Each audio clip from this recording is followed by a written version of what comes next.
Why? Why did the Lustron company fail? Why did it shut down? Well, there are many factors that contributed to the downfall, but the number one reason was the time delay, that it took longer than originally thought to modify the aircraft plant to make house parts, and production was delayed, thereby missing the really big window of opportunity for the immediate need of houses for returning veterans. Also, the production delays pushed the price of the house up, so they were no longer quite as cheap an alternative as originally envisioned. There were also problems associated with the government loans. So, through a combination of overly optimistic expectations, underestimated time and money, coupled with escalating costs, all led to financial difficulties that closed the company in 1950.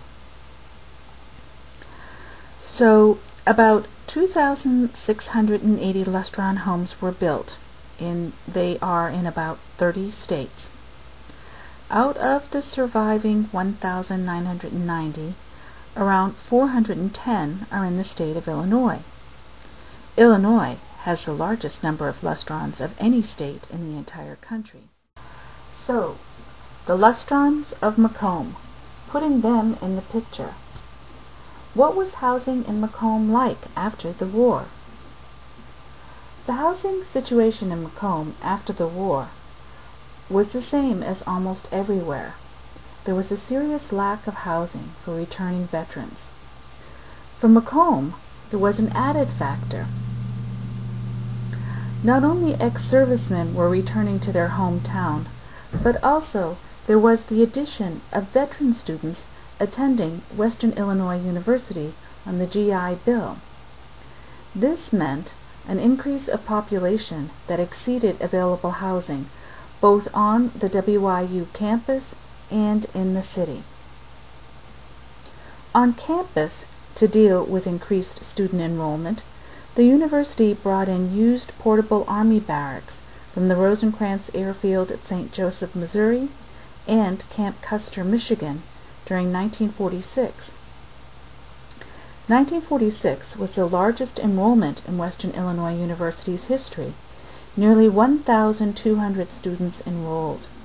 In comparison, in 1945, when 537 had enrolled. Over 500 of the students who registered fall 1946 were World War II veterans utilizing the GI Bill. So, how did the city of Macomb deal with the housing crisis? Creativity was the byword. As ex-servicemen returned, they began to build places to live. 56 houses were built in 1946, but not ordinary places. There were many newspaper stories about alternative housing creations. After the war, for quite a while, lumber and building supplies were hard to come by.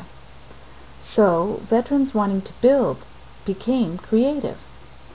Some houses were made from used material, such as lumber from abandoned barns. Some built homes out of concrete blocks, and some obtained used Quonset huts from closed military bases and lived in them, such as this one. Here is a chart that shows you the number of houses built in Macomb from 1934 to 1950. As stated earlier, 1946 had 56 houses built during that year. In the year the Lustrons were built, 1949, there were 42 houses built in Macomb. So, in Macomb, the stage is set for the Lustron house. It is not surprising, in a town where houses were being made out of used materials like lumber from old barns and all sorts of alternative resources, a Lustron house, which was a brand new home made out of brand new materials, would be very attractive. The lack of housing and the shortage of building materials in Macomb prompted curious homebuyers to explore various options, and ultimately 5 homebuyers decided on a Lustron purchase because they liked the idea of having a brand new house quickly. All the Lustrons in Macomb are the same model, the Westchester, erected by the same contractor from Pittsfield, Illinois, at approximately the same time period, late 1949. With 2 bedrooms, kitchen, dining area, living room, and 1 bathroom, there is about 1,000 square feet of living space, with the total house measuring 32 by 35.5 feet. By today's living standards, the room sizes are smaller than homes designed now, but for the post-World War II generation, the house was considered roomy.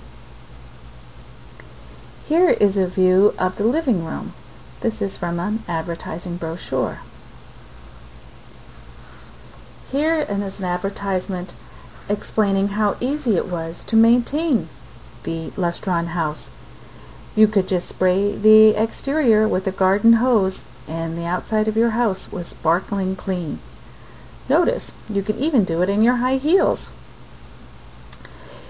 Here's a map that shows you the locations of the Macomb Lustrons in the town, that you can see that they're scattered in various neighborhoods. Here we see the house at 309 South Edward Street. This is a yellow one. It was originally erected around September 1949 for returning veteran Clarence Lady and his young bride Belva.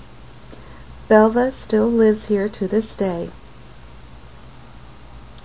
This is another view of the house. The next house is 537 South Dudley Street, which also is yellow. This was originally erected for William Long. This Lustron is unusual in that it has an added basement. Mr. Long, when he had the house assembled, wanted to have a basement, so he built the basement himself and had the Lustron erected on top of the basement.